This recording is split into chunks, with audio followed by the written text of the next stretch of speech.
ఆదికాండము 9వ అధ్యాయము. మరియు దేవుడు నోవహును అతని కుమారులను ఆశీర్వదించి, మీరు ఫలించి అభివృద్ధి పొంది భూమిని నింపుడి. మీ భయమును మీ బెదరును అడవి జంతువులన్నిటికిని, ఆకాశ పక్షులన్నిటికిని, నేల మీద ప్రాకు ప్రతి పురుగుకును, సముద్రపు చేపలన్నిటికిని కలుగును. అవి మీ చేతికి అప్పగింపబడి ఉన్నవి. ప్రాణము గల సమస్త చరములు మీకు ఆహారమగును. పచ్చని కూర మొక్కలనిచ్చినట్లు వాటిని మీకిచ్చియున్నాను. అయినను మాంసమును దాని రక్తముతో మీరు తినకూడదు. రక్తమే దాని ప్రాణము. మరియు మీకు ప్రాణమైన మీ రక్తమును గూర్చి విచారణ చేయుదును. దాని గూర్చి ప్రతి జంతువును, నరులను విచారణ చేయుదును. ప్రతి నరుని ప్రాణమును గూర్చి వాని సహోదరుని విచారణ చేయుదును. నరుని రక్తము చిందించు వాని రక్తము నరుని వలననే చిందింపబడును. ఏలయనగా దేవుడు తన స్వరూపమందు నరుని చేసెను. మీరు ఫలించి అభివృద్ధి నొందుడి. మీరు భూమి మీద సమృద్ధిగా సంతానము కని విస్తరించుడని వారితో చెప్పెను. మరియు దేవుడు నోవహు అతని కుమారులతో, ఇదిగో, నేను మీతోనూ మీ తదనంతరము మీ సంతానముతోనూ మీతో కూడానున్న ప్రతి జీవితోనూ, పక్షులేమి పశువులేమి, మీతో కూడా సమస్తమైన భూజంతువులేమి, ఓడలో నుండి బయటకు వచ్చిన సమస్త భూజంతువులతోనూ నా నిబంధన స్థిరపరచుచున్నాను. నేను మీతో నా నిబంధన స్థిరపరచుదును. సమస్త శరీరులు ప్రవాహ జలముల వలన ఇకను లయపరచబడరు. భూమిని నాశనం చేయుటకు ఇకను జల ప్రవాహము కలగదని పలికెను. మరియు దేవుడు నాకును మీకును మీతో కూడానున్న సమస్త జీవరాశులకును మధ్య నేను తరతరములకు ఏర్పరచుచున్న నిబంధనకు గుర్తు ఇదే. మేఘములో నా ధనుస్సును ఉంచితిని. అది నాకును భూమికిని మధ్య నిబంధనకు గుర్తుగా నుండును. భూమిపైకి నేను మేఘమును రప్పించినప్పుడు ఆ ధనస్సులో మేఘము కనబడును. అప్పుడు నాకును మీకును సమస్త జీవరాశులకును మధ్యనున్న నా నిబంధన జ్ఞాపకము చేసుకొందును. గనుక సమస్త శరీరులను నాశనము చేయుటకు అలాగు ప్రవాహముగా నీళ్లు రావు. ఆ ధనస్సు మేఘములో నుండును. నేను దాని చూచి దేవునికిని భూమి మీదనున్న సమస్త శరీరులలో ప్రాణము గల ప్రతి దానికిని మధ్యనున్న నిత్య నిబంధనను జ్ఞాపకం చేసుకొందునెను. మరియు దేవుడు నాకును భూమి మీదనున్న సమస్త శరీరులకును మధ్య నేను స్థిరపరచిన నిబంధనకు గుర్తు ఇదే అని నోవహుతో చెప్పెను.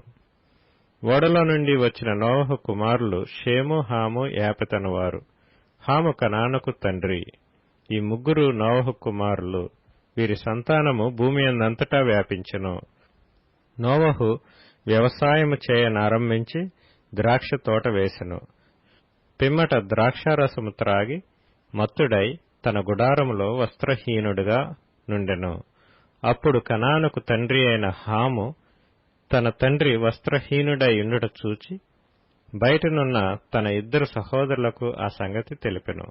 అప్పుడు షేమును, యాపెతును వస్త్రమొకటి తీసుకొని తమ ఇద్దరి భుజముల మీద వేసుకొని వెనుకకు నడిచి వెళ్లి తమ తండ్రి దిశములను కప్పిరి. వారి ముఖములు వెనుకతట్టు ఉండుట వలన తమ తండ్రి దిశములను చూడలేదు. అప్పుడు నోవహు మత్తు నుండి మేలుకొని తన చిన్న కుమారుడు చేసిన దాన్ని తెలుసుకొని కనాను శపింపబడినవాడై తన సహోదరులకు దాసానుదాసుడగును అనెను. మరియు షేము దేవుడైన యెహోవా స్తుతింపబడునుగాక. కనాను అతనికి దాసుడగును. దేవుడు యాపెతును విశాలపరచును. అతడు షేము గుడారములలో నివసించును. అతనికి కనాను దాసుడగును అనెను. ఆ జలప్రవాహము గతించిన తరువాత నోవహు 350 ఏండ్లు బ్రతికెను. నోవహు బ్రతికిన దినములన్నీయు 950 ఏండ్లు. అప్పుడతడు మృతి పొందెను. ఆదికాండము 10వ అధ్యాయము. ఇది నోవహు కుమారుడగు షేము, హాము, యాపెతను వారి వంశావళి. జలప్రళయము తరువాత వారికి కుమారులు పుట్టిరి. యాపెతు కుమారులు గోమెరు, మాగోగు, మాదయు, యావాను, తూబాలు, మెషెకు, తీరసు అనువారు. గోమెరు కుమారులు అష్కనజు, రీఫతు, తోగర్మా అనువారు. యావాను కుమారులు ఎలీషా, తర్షీసు, కిత్తీము, దాదోనీము అనువారు. వీరి నుండి సముద్ర తీరమందుండిన జనములు వ్యాపించెను. వారి వారి జాతుల ప్రకారము, వారి వారి భాషల ప్రకారము, వారి వారి వంశముల ప్రకారము ఆయా దేశములలో వారు వేరైపోయిరి. హాము కుమారులు కూషు, మిస్రాయిము, పూతు, కనాను అనువారు. కూషు కుమారులు సెబా, హవీలా, సప్తా, రాయమా, సప్తక అనువారు. రాయమా కుమారులు షేబ, దదాను అనువారు. కూషు నిమ్రోదును కనెను. అతడు భూమి మీద పరాక్రమశాలి అయి యుండుటకు ఆరంభించెను. అతడు యెహోవా ఎదుట పరాక్రమము గల వేటగాడు. కాబట్టి యెహోవా ఎదుట పరాక్రమము గల వేటగాడైన నిమ్రోదు వలె అను లోకోక్తి కలదు. షీనారు దేశంలోని బాబెలు, ఎరెకు, అక్కదు, కల్నే అను పట్టణములు అతని రాజ్యమునకు మొదలు. ఆ దేశములో నుండి అష్షూరుకు బయలుదేరి వెళ్లి నినివేను, రహోబోతీరును, కాలహును, నీనివేకును, కాలహుకును మధ్యనున్న రెసెసును కట్టించెను. ఇదే ఆ మహాపట్టణము. మిస్రాయిము, లూదీయులను, అనామీయులను, లెహబీయులను, నప్తుహీయులను, పత్రుసీయులను, కస్లుహీయులను, కప్తోరీయులను కనెను. ఫిలిష్తీయులు కస్లుహీయులలో నుండి వచ్చినవారు. కనాను తన ప్రథమ కుమారుడగు సీదోనును, హేతును, యెబూసీయులను, అమోరీయులను, గిర్గాషీయులను, హివ్వీయులను, అర్కీయులను, సినీయులను, అర్వాదీయులను, షెమారీయులను, హమాతీయులను కనెను. తరువాత కనానీయుల వంశములు వ్యాపించెను. కనానీయుల సరిహద్దు సీదోను నుండి గెరారుకు వెళ్ళు మార్గములో గాజా వరకును, సొదొమ, గొమొర్రా, అద్మా, సెబోయిములకు వెళ్ళు మార్గములో లాషా వరకును ఉన్నది. వీరు తమ తమ వంశముల ప్రకారము, తమ తమ భాషల ప్రకారము, తమ తమ దేశములను బట్టియు జాతులను బట్టియు హాము కుమారులు. మరియు ఏబెరు యొక్క కుమారులందరికీ పితరుడును పెద్దవాడైన యాపెతు సహోదరుడునగు షేముకు కూడా సంతానం పుట్టెను.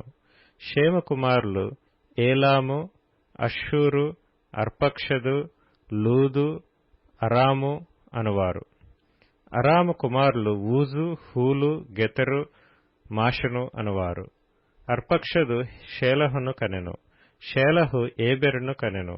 ఏబెరుకు 2 కుమారులు పుట్టిరి. వారిలో ఒకని పేరు పెలగు.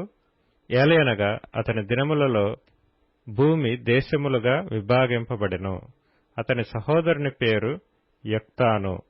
యొక్తాను అల్మోదాదును, షెలపును, హసర్మావెతును, ఎరహును, హదోరమును, ఊజాలును, దిక్లాను, ఓబాలును, అబీమాయలును, షేబను, ఓఫీరును, హవీలాను, యోబాబును కనెను.